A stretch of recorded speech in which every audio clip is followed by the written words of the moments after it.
Bravo.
जी नमस्कार साथियों, good morning प्यारे दोस्तों, जय हिंद, वंदे मातरम, राधे राधे। आज की जो हमारी क्लास है उसके अंतर्गत टॉपिक रहेगा हमारा अविकारी शब्द, अव्यय और निपात। क्योंकि पिछली क्लास में आपने विकारी शब्दों को किया था कंप्लीट, तो आज हम दो टॉपिक कंप्लीट करेंगे, एक अव्यय को और दूसरा निपात को। तो यहाँ बारी है हमारी अविकारी शब्द, अविकारी शब्द। और अविकारी जो शब्द होते हैं, जो शब्द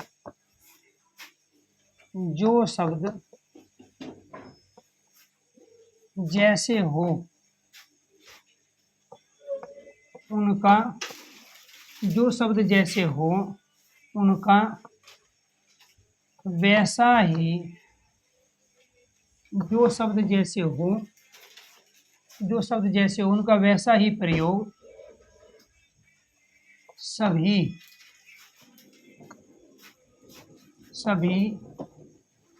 लिंग वचन, सभी लिंग वचन, जो शब्द जैसे हो उनका वैसा ही प्रयोग सभी लिंग वचन पुरुष, सभी लिंग वचन पुरुष काल कारक, जो शब्द जैसे हो उनका वैसा ही प्रयोग सभी लिंग वचन पुरुष काल कारक में किया जाए, वो क्या कहलाते हैं? अविकारी शब्द। जिन शब्दों पर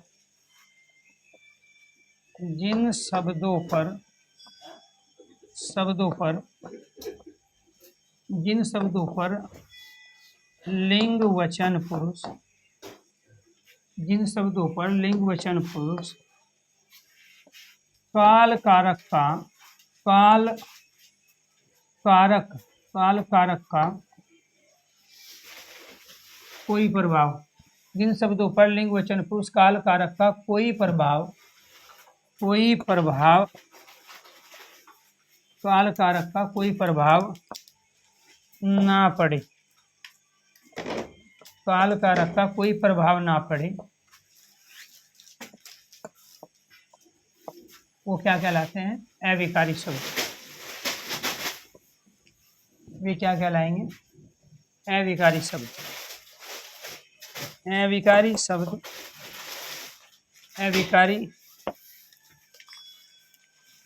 अविकारी शब्दों का दूसरा नाम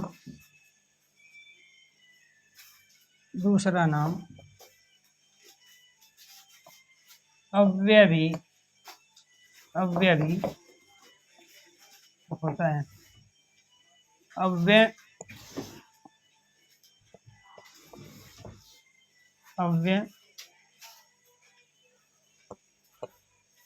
अव्यय चार प्रकार के होते हैं। अव्यय चार प्रकार के होते हैं। अव्यय चार प्रकार के होते हैं। कौन से चार प्रकार हैं? अव्यय के प्रकार कितने? चार। सारे हो जाएंगे जी। आप पहले इसको कंप्लीट कर लेते हैं। राकेश सर मैथ जी जी रोहित जी मैं बात कर लूँगा सर से, ठीक है। मैं ऑफिस जाऊँगा तो सर से मैं बात करूँगा। अव्यय के प्रकार कितने हैं? चार प्रकार है अव्यय। इनमें से एक प्रकार है क्रिया विशेषण अव्यय। क्रिया विशेषण अव्यय एक प्रकार क्या क्रिया विशेषण अव्यय है। दूसरा है संबंध बोधक अव्यय है। संबंध बोधक अव्यय। और तीसरा जो है समुच्चय बोधक अव्यय है। समुच्चय बोधक अव्यय। और फोर्थ जो है वो है आपका विषम्य बोधक अव्यय। फोर्थ क्या है? विषम्य बोधक अव्यय। विषम्य बोधक अव्यय। क्लियर? तो यहाँ आपको ध्यान रखना है कि इसके अंतर्गत हम एक पांचवा निपात भी प्रयोग करते हैं।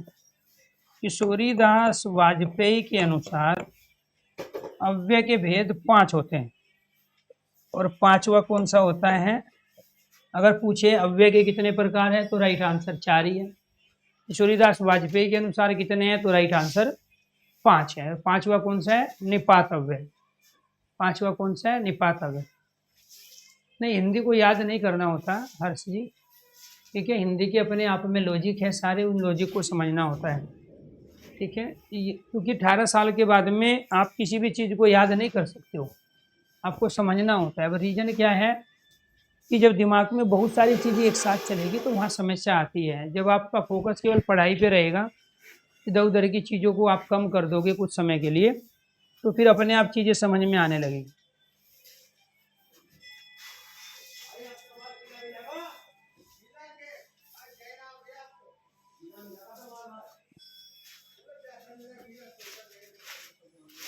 जी जी,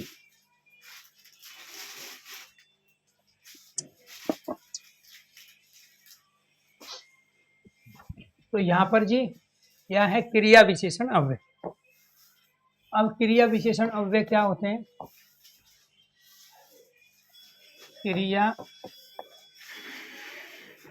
क्रिया विशेषण अव्यय, जो क्रिया की विशेषता को बताएं, जो अविकारी शब्द, जो अविकारी शब्द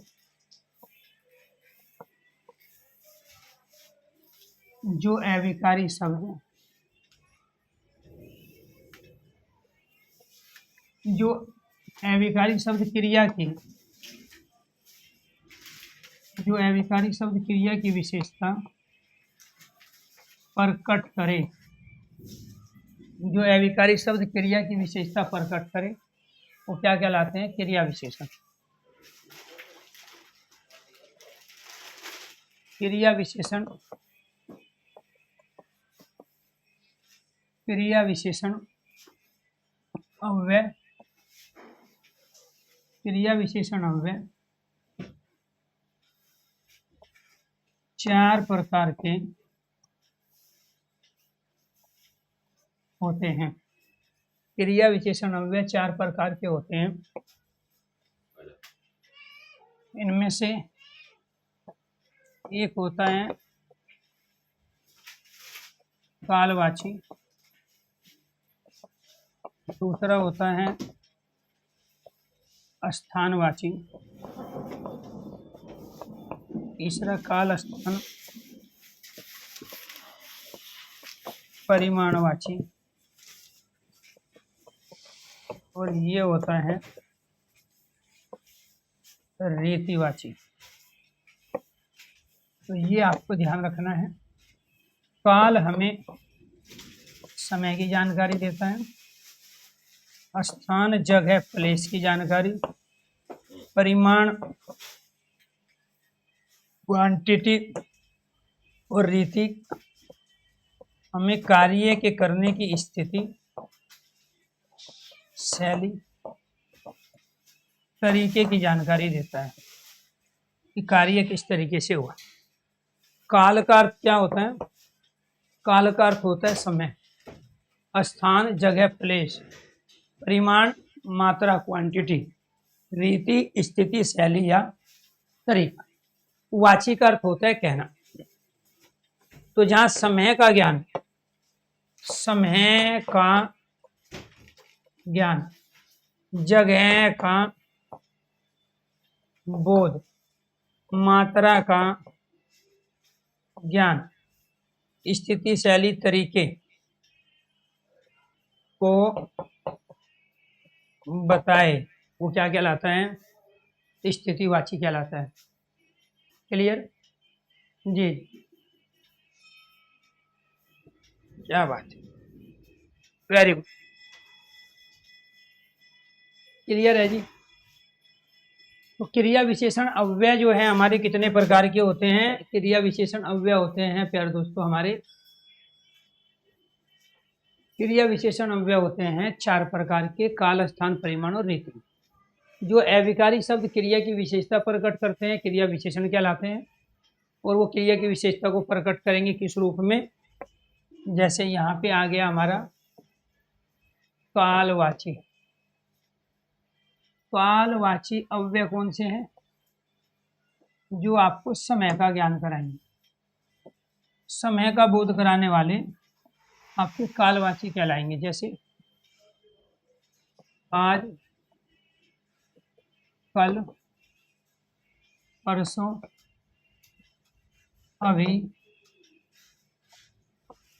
फिर कभी, कभी कभी, अभी अभी,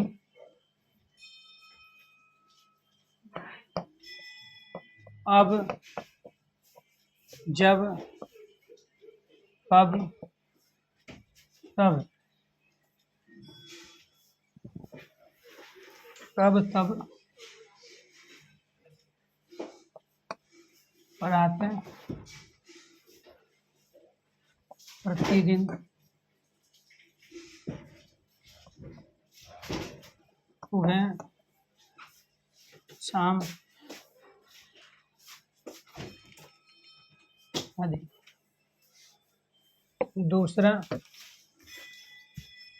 दूसरा क्या है?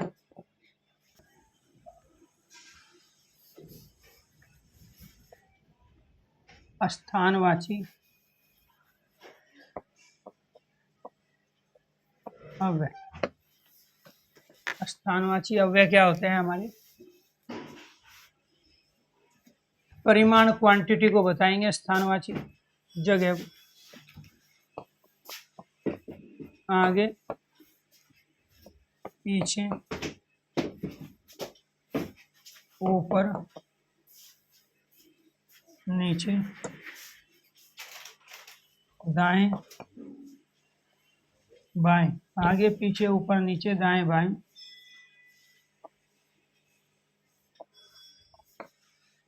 अंदर, बाहर, दाएं बाएं, अंदर बाहर, इस ओर, उस ओर, इधर, उधर, इधर, जिधर, यहाँ, वहाँ, कहाँ, कहाँ, जहाँ। ये सारे क्या है जी? आपके स्थान को बताने वाले क्रिया विशेषण। तीसरा आ गया जी आपके परिमाणवाची अव्यय। परिमाणवाची अव्यय, परिमाणवाची अव्यय कौन से होंगे जी? हमारे क्वांटिटी, मात्रा को बताएंगे। कम, थोड़ा, ज्यादा, अधिक, न्यून, बहुत,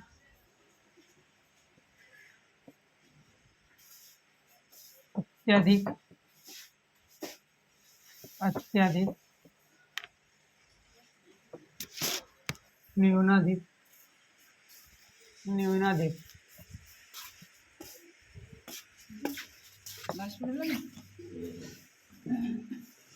अल्प, स्वल्प, अत्यंत, सर्वाधिक, जरा सा, थोड़ा सा, बूंद बूंद। ये क्या है सब? परिमाणवाची अव्यय। आप इनको किसी भी लिंग वचन काल कारक में बदल नहीं सकते हो, क्योंकि ये जैसे हैं इनका ऐसा ही प्रयोग होगा। रीतिवाची अव्यय। तो रीतिवाची अव्यय कहाँ है? जी जी जी, आप अंदाजा लगाओ। आपके साथ आपके एज ग्रुप के बहुत सारे बच्चे हैं और वो पढ़ भी रहे हैं, सीख भी रहे हैं, उनका स्कोर भी अच्छा आ रहा है, ठीक है, और वो धीरे धीरे सिलेक्शन भी ले रहे हैं। आपके साथ पढ़ने वाले बहुत सारे बच्चों का राकेश जी सिलेक्शन हो चुका है। आपके साथ पढ़ने वाले बहुत सारे बच्चे जब मॉक टेस्ट लगाते हैं, टेस्ट सीरीज लगाते हैं, यूट्यूब पे प्रैक्टिस करते हैं, तो उनके क्वेश्चनों के आंसर मैक्सिमम सही जा रहे हैं। आपके साथ पढ़ने वाले दूसरे बच्चे इस लाइव क्लास में बिना किसी डाउट के, बिना किसी उलझन के बहुत कुछ रोज नई नई चीज़ें सीख रहे हैं, लेकिन आपके साथ प्रॉब्लम क्या है, इसका आंसर केवल और केवल आपके पास है। उसका रीजन क्या है कि कोई चीज़ ऐसी है जो आप पे हावी हो चुकी है और वो आपका पढ़ाई में जो इन्वॉल्वमेंट है उसको कम कर रही है और बाकी चीज़ों में आपके दिमाग की एनर्जी, उसका समय ज़्यादातर दूसरी चीज़ों में जा रहा है। और जब इस स्थिति का कोई भी सामना करता है तो स्वाभाविक बात है कि उसका पढ़ाई में दिमाग कम चलता है, पढ़ाई में रुचि, इंटरेस्ट उसका कम होता है और दूसरी चीज़ों में इंटरेस्ट बढ़ जाता है। तो सबसे पहले ये आपको करना है कि मेरा काम है मेहनत करना, और मेहनत भी सात्विकता और ईमानदारी से। ईमानदारी क्यों? क्योंकि कई बार बहुत सारे बच्चे पढ़ते हैं लेकिन दिखावे के लिए पढ़ते हैं ताकि पास के लोग देख लें, ठीक है, ठीक है। तो इसीलिए आपको ध्यान रखना है कि यहाँ पर हिंदी जैसे सब्जेक्ट में भी अगर किसी को प्रॉब्लम होने लगे तो ये समझ लेना कि बाकी रीजनिंग और मैथ में हालत क्या होगी। किसी को भी नौकरी 10 दिन पढ़ के नहीं मिली है, हर किसी का मिनिमम 6 महीने का एफर्ट्स था। आप 6 दिन भी नहीं देना चाहते, समस्या यहाँ है। किसी को भी नौकरी 10 दिन पढ़ के नहीं मिली है, मिनिमम 6 महीने, मैक्सिमम 1 से 2 साल लोगों ने मेहनत की है तो नौकरी पाए हैं। आपको चाहिए ऐसे मंत्र जो आपके कानों में फूंक मार दे और चीज़ें एकदम हो जाए। रीतिवाची अव्यय क्या होंगे? रीतिवाची अव्यय, रीतिवाची अव्यय होते हैं जो कार्य के करने के तरीके को बताएंगे। अचानक, एकाएक, एकदम, सहसा, धीरे, तेज, जल्दी, धीरे धीरे, धीरे धीरे, धड़ाधड़, झटाझट, फटाफट, सटासट, झटपट, झटपट,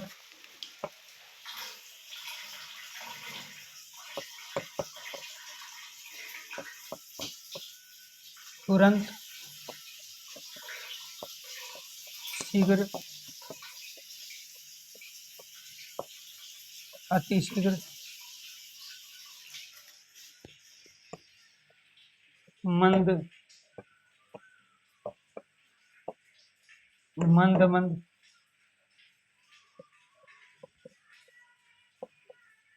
कुशल पूर्वक, ध्यान पूर्वक,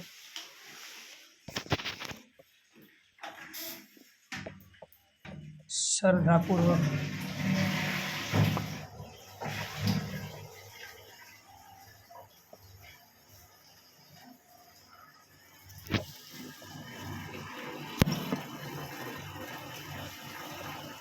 आदि।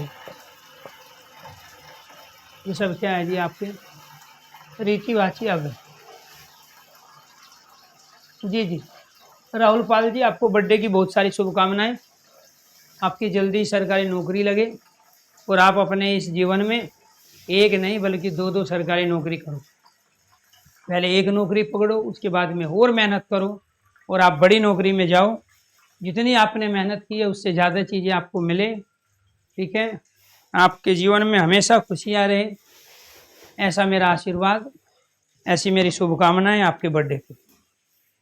तो यहाँ पर आपको ध्यान रखना है कि ये सारे के सारे जो शब्द मैंने लिखे हैं, ये एक पंथ यहाँ चार काज कर रहे हैं।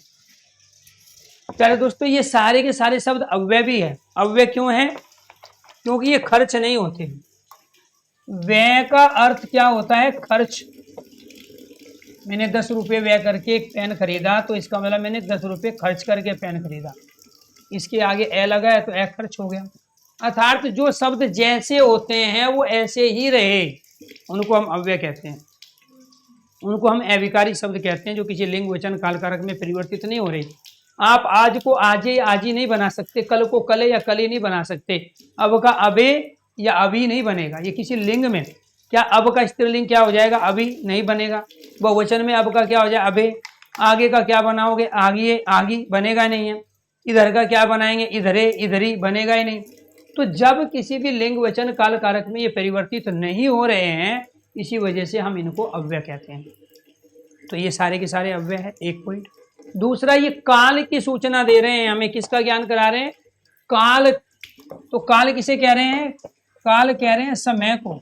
तो जब ये समय की सूचना हमें दे रहे हैं, समय का ज्ञान करा रहे हैं, तो ये क्या कहलाए? कालवाची अव्यय कहलाए। तो एक तो ये अविकारी शब्द है, दूसरे ये कालवाची अव्यय हैं, और तीसरे जब इनके साथ हम क्रिया का प्रयोग करेंगे तो ये क्रिया विशेषण कहलाएंगे, और जब इनके साथ संज्ञा सर्वनाम का प्रयोग करेंगे तो ये संबंध बोधक कहलाएंगे। तो आपने प्यारे दोस्तों ये सारे के सारे जो पढ़े हैं अभी, ये सारे के सारे आपके अव्यय भी हैं, ये सारे के सारे आपके क्रिया विशेषण भी हैं, और ये संबंध बोधक भी है। तो ये एक पंथ चार काज हैं।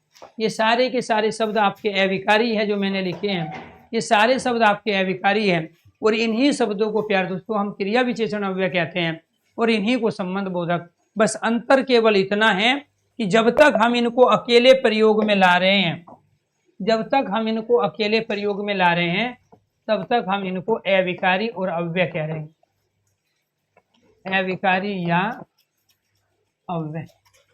इसके बाद में क्रिया विशेषण, क्रिया विशेषण अव्यय, और इसके बाद में संबंध,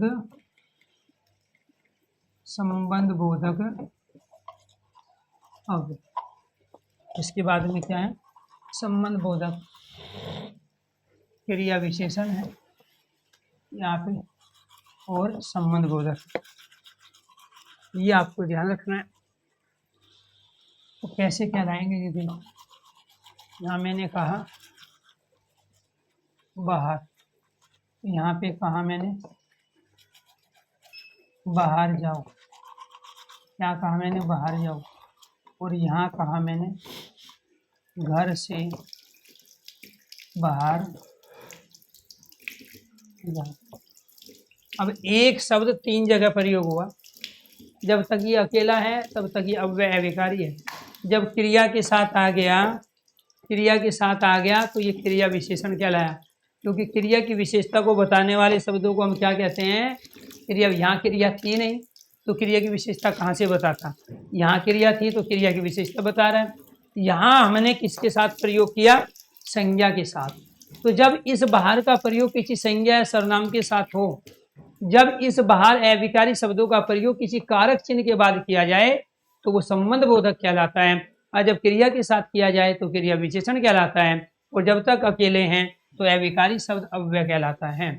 ऐसे ही प्यारे दोस्तों यहाँ हमने प्रयोग कर लिया अंदर, और यहाँ हमने कहा अंदर चलो, और यहाँ हमने कहा घर के अंदर चलो, या घर के अंदर बैठ।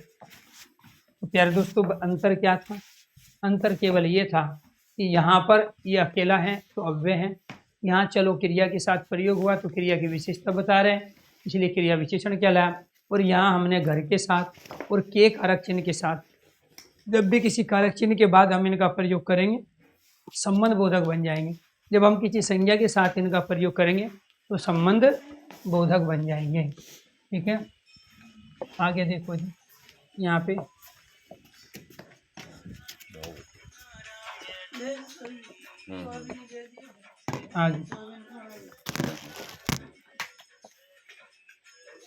आगे बढ़ो।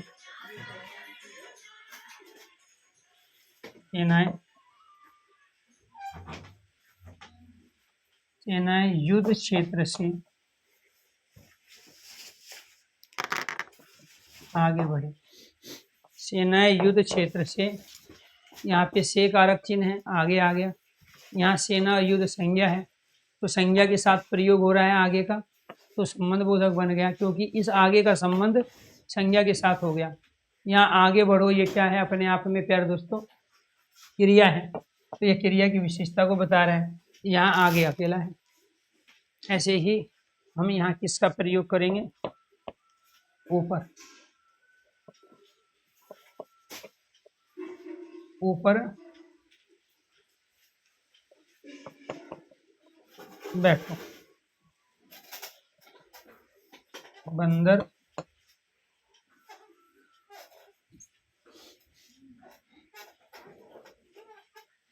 बंदर मदारी के ऊपर बैठा था। तो यहाँ पे आपको ध्यान रखना, आपने के कारक चिन्ह का प्रयोग, यहाँ पे मदारी बंदर दोनों संज्ञा है, संज्ञा के साथ संबंध को बता रहे हैं। यहाँ ऊपर बैठो क्रिया की विशेषता को बता रहा है, इसलिए क्रिया विशेषण है। और यहाँ ऊपर क्या है? अकेला है। तो इसीलिए आपको ध्यान रखना है, ये क्या ले लिया हमने? पीछे। और यहाँ कह रहे हैं पीछे मुड़। ठीक है, मैंने पीछे मुड़कर नहीं देखा था। तो यहाँ मैंने क्या है? यहाँ मैंने सर्वनाम है, सर्वनाम के साथ आपने प्रयोग किया है। तो यहाँ जब संज्ञा के साथ आए या सर्वनाम के साथ आए तो संबंध बोधक, केवल क्रिया के साथ आए तो क्रिया विशेषण, और अकेले आ जाए तो अविकारी शब्द अव्यय। अगर ये तीनों चीज समझ गए हो तो एक बार सारे स्टूडेंट ओके कीजिए, यस कीजिए। अगर ये तीनों चीज समझ गए तो एक बार सारे स्टूडेंट ओके कीजिए, यस कीजिए जी। तो ये आपको ध्यान रखना है जी। ठीक है, तो ये सारे के सारे क्या है जी? यहाँ पे परिमाणवाची अव्यय, रीतिवाची अव्यय। ठीक है, काल, तो ये काल की सूचना देंगे, आज कल परसों अभी फिर कभी कभी कभी, ये सब आपको समय का ज्ञान करा रहे हैं। और किसी लिंग वचन काल कारक में परिवर्तित भी नहीं हो रहे। आप पर आता है प्रतिदिन को बदल के दिखाओ किसी लिंग में, प्रतिदिने प्रतिदिनी नहीं बन सकता, कब का कभी कभी नहीं बनेगा। ठीक है, ऐसे इधर का इधरे उधरे नहीं बनेगा। तो ये स्थान को बता रहे हैं, अर्थात प्लेस को बता रहे हैं, जगह को बता रहे हैं। ये परिमाण क्वांटिटी को बता रहे हैं, कम थोड़ा ज़्यादा अधिक न्यून। अब अधिक को आप ज़्यादा को किसी लिंग वचन में बदल नहीं सकते हैं। ठीक है, तो ये आप ध्यान रखना है। इसके बाद अचानक का आप अचानके अचानकी नहीं बना सकते। ठीक है, धड़ाधड़ का आप धड़ाधड़े धड़ाधड़ी नहीं बना सकते। ठीक है, तो ये सब क्या है? रीति है। रीति का मतलब क्या हो गया? तो परिमाण कहते हैं मात्रा को। तो जो मात्रा का ज्ञान कराए, मात्रा का बोध, बोध मतलब समझ, मात्रा का बोध कराए, मात्रा का बोध कराए वो परिमाणवाची। जो कार्य के होने की स्थिति, कार्य के होने की स्थिति का ज्ञान, कार्य के होने की स्थिति का ज्ञान कराए, कार्य के होने की स्थिति का ज्ञान कराए, वो क्या कहलाते हैं? रीतिवाची कहलाते हैं। ठीक है, तो ये सटा सट, जटा जट, फटाफट, तुरंत, शीघ्र, अति शीघ्र, ये सारे के सारे आपके क्या कहलाएं? रीतिवाची अव्यय कहलाएं। तो इसीलिए ये सारे के सारे तब तक अविकारी अव्यय हैं जब तक अकेले हैं। जब इनका प्रयोग आप क्रिया के साथ कर दोगे तो ये सारे के सारे आपके क्रिया विशेषण कहलाएंगे। और जब इनका प्रयोग आप किसी संज्ञा, सर्वनाम या कारक चिन्ह के बाद करोगे तो ये क्या कहलाएंगे? आपके संबंध बोधक। तो प्यारे दोस्तों, हमने एक पंथ तीन काज किया। हमने यहाँ एक साथ आपके क्रिया विशेषण अव्यय भी कंप्लीट किए और संबंध बोधक अव्यय भी कंप्लीट किए। अब संबंध बोधक अव्यय के बारे में कुछ नियम और कंडीशन डेफिनेशन लिख लेते हैं, ठीक है। अगर यहाँ तक किसी का कोई डाउट है तो आप अपने डाउट भी क्लियर कर सकते हैं। पढ़ने पे फोकस करना बहुत ज़्यादा जरूरी है। तो दूसरा वेद हमारा क्या है? संबंध बोधक अव्यय। संबंध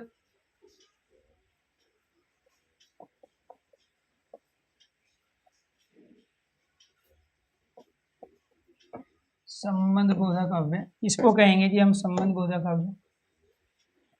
संबंध बोधक अव्यय कहेंगे जी किसको हम?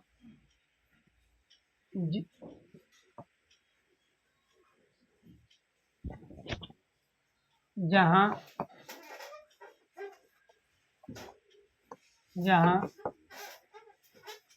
क्रिया विशेषण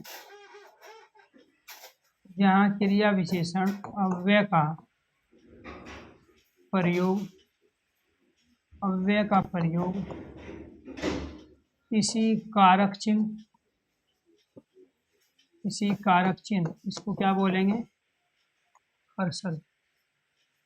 जहाँ क्रिया विशेषण अव्यय का प्रयोग किसी कारक चिन्ह परसर्ग के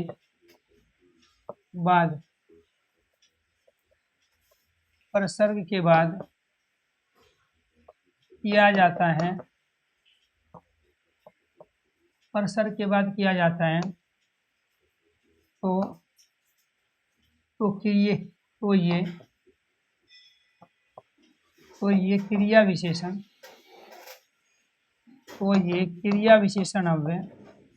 तो ये क्रिया विशेषण अव्यय संबंध बोधक अव्यय के बाद किया जाता है, तो ये क्रिया विशेषण अव्यय संबंध बोधक अव्यय कहलाते हैं।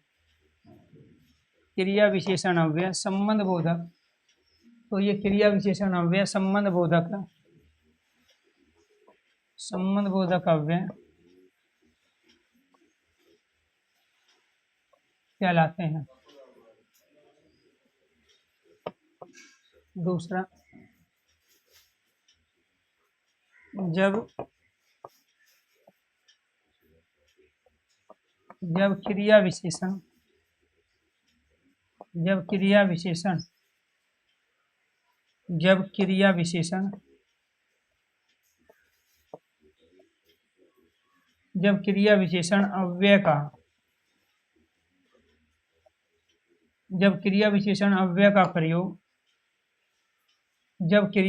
अव्यय का प्रयोग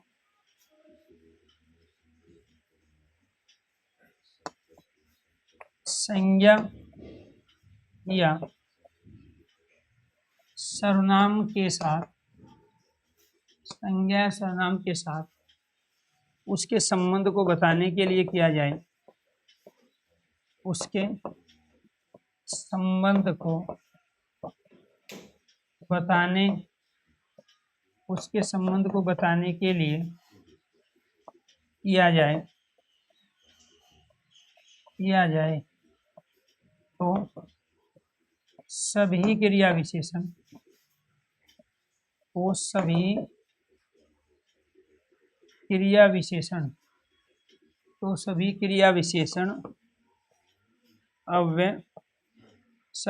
विशेषण अव्यय संबंध बोधक बन जाते हैं। संबंध बोधक बन जाते हैं। इन दोनों स्टेटमेंट के एग्जाम्पल कहाँ हैं जी? ये रहे।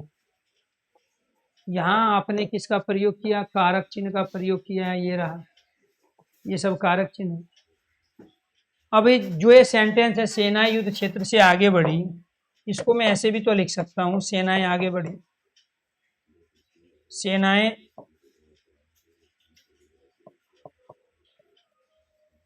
सेनाएं आगे बढ़ी, तो सेना युद्ध क्षेत्र से आगे बढ़ी और सेना आगे बढ़ी। अब ये तो आप ये कहोगे जी यहाँ पे कारक चिन्ह आया है से, इसलिए आगे संबंध बोधक है, या आप ये कहो जी यहाँ पे सेना संज्ञा शब्द है, इसके साथ ये अपने संबंध को बता रहा है, इसलिए संबंध बोधक है। तो आप कारक चिन्ह से पहचान सकते हो, कई बार सेंटेंस बिना कारक चिन्ह के देगा। अब जैसे यहाँ मैंने कहा, तो इसमें ने कारक चिन्ह है, मैं में कर्ता ने, मैंने सर्वनाम है, ये तो आप कहो कि कारक चिन्ह के बाद आया है, या ये कहो कि सर्वनाम के बाद आया है। तो जब संज्ञा सर्वनाम के साथ सेंटेंस में, वाक्य में हम इसका प्रयोग करेंगे तो ये सारे के सारे क्या कहलाएंगे, संबंध बोधक। क्लियर। तो आपने सीखा एक पंथ तीन काज, यही सारे अभिकारी अव्यय हैं, यही सारे क्रिया विशेषण है, यही सब संबंध बोधक है। बस अंतर इतना है, जब तक अकेले हैं तो अव्यय हैं, जब क्रिया के साथ आएंगे तो क्रिया की विशेषता बताएंगे, और जब संज्ञा सर्वनाम के साथ आएंगे तो उसके साथ अपने संबंध को बताएंगे, इसीलिए कहलाएगा संबंध बोधक अव्यय। और ये थी जी आपकी संबंध बोधक अव्यय की दोनों कंडीशन। ठीक है। अब आपको जो जो दिक्कतें हैं, क्योंकि बहुत सारे बच्चे क्या करते हैं, पढ़ते समय पढ़ाई पे ध्यान कम, दाएं बाएं की चीजों पे ध्यान ज्यादा होता है। अब किसी को देखो मैथ में दिक्कत है, किसी को रीजनिंग में दिक्कत है, ठीक है, जीएस में क्या पढ़े, ठीक है। जी जी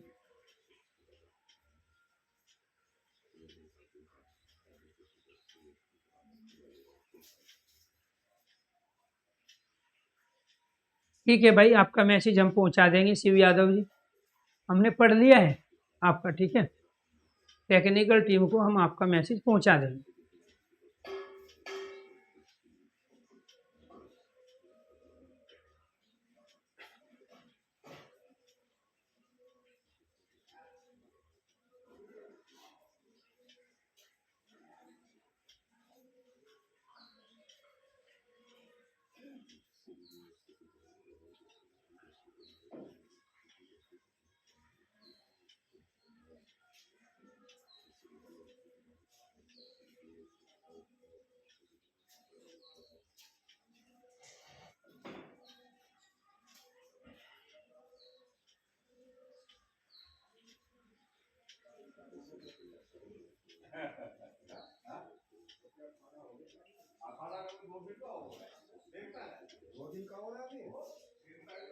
करवा दो 1-2 महीने तक, ऐसे 1-आध महीने कराओ।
थोड़ी राखी वो पीछे आया हो लेने फिर 1.5 महीना हो गया 1.5 महीना हो गया मैं तो दिया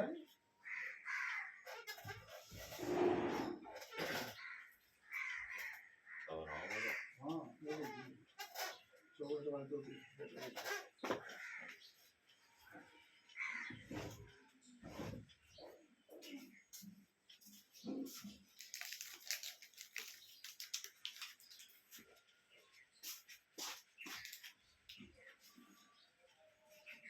मुझे भी तो आ गया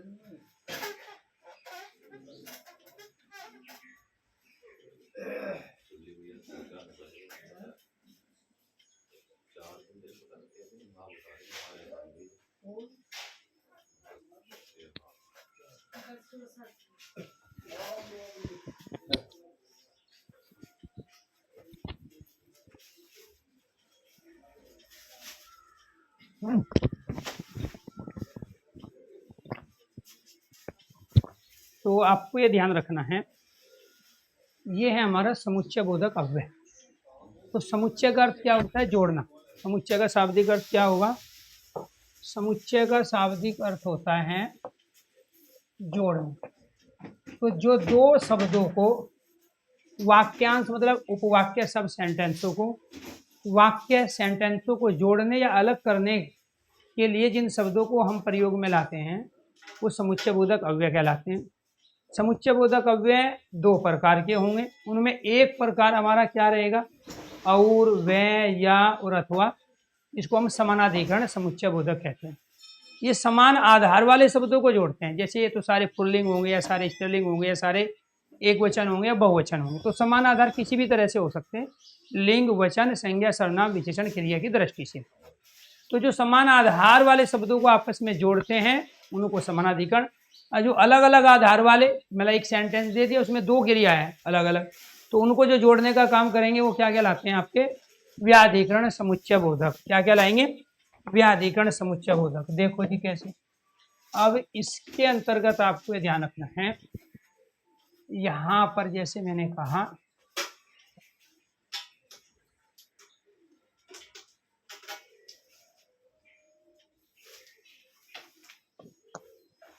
रणवीर या रणधीर में से कोई एक जाएगा।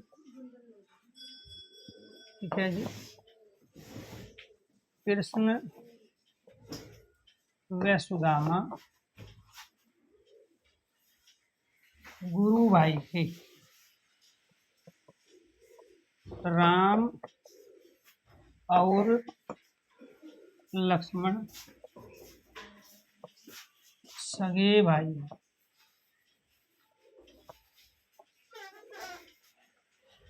फोर्थ, यद्यपि मैं वहां नहीं था, तथापि पूरी घटना बता सकता हूँ। ठीक है जी। फिफ्थ क्या है जी? यद्यपि मैं वहां नहीं था, पता सूरज निकला,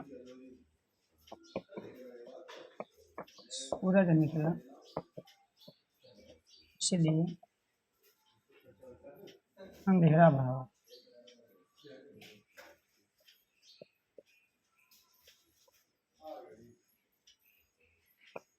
वह घड़ी मिल गई जो आपने मुझे जन्मदिन पर दी थी। वह घड़ी मिल गई जो आपने मुझे जन्मदिन पर दी थी। तो ये आपको ध्यान रखना है, ये जो शब्द है, इसलिए तथापि, और, वह, या, ये सब क्या थे? समुच्चय बोधक अव्यय। ठीक है, तो ये सारे के सारे क्या है जी? आपके समुच्चय बोधक अव्यय। ठीक है, क्लास का टाइम भी हो गया है, बाकी कराएंगे कल वाली क्लास में। तो क्या क्या पढ़ लिया जी हमने पढ़ लिया प्यार दोस्तों, यहाँ पर यहाँ तक ये आ गए आपके, 2 बच गए। इन दोनों को करेंगे कल वाली क्लास में कंप्लीट। तो सभी साथियों को नमस्कार, धन्यवाद। तो इस तरीके से लॉजिकली आपको चीज़ों को समझना भी है और प्रैक्टिस भी करना।